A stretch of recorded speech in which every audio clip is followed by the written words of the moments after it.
In today's video, we will try to make sales voucher entry with GST and A and M cash transaction with unregistered dealer and from another state. For this, it will be a interstate transaction. So I will make this voucher entry. So go with vouchers, then press F8 for sales. Then party account will be the cash because we want to make a cash and sales entry. So it will be unregistered. The state I want to put Uttar Pradesh, so I'll select Uttar Pradesh.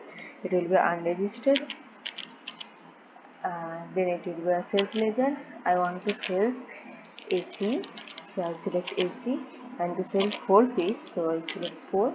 The rate is I want to put 30, rate is 85,000. Then press space bar for putting the GST, select IGST. The GST is automatically calculated.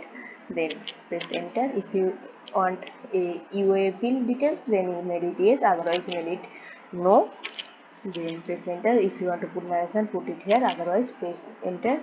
Accept, it will be yes. So press enter for accept yes. Do you want to send voucher details for your bill generation? I don't want this, so I will press N for no. The entry is complete. In this way, we can make sales entry with cash, with GST and interstate transaction entry for unregistered dealer. So this is for today. Thank you for watching.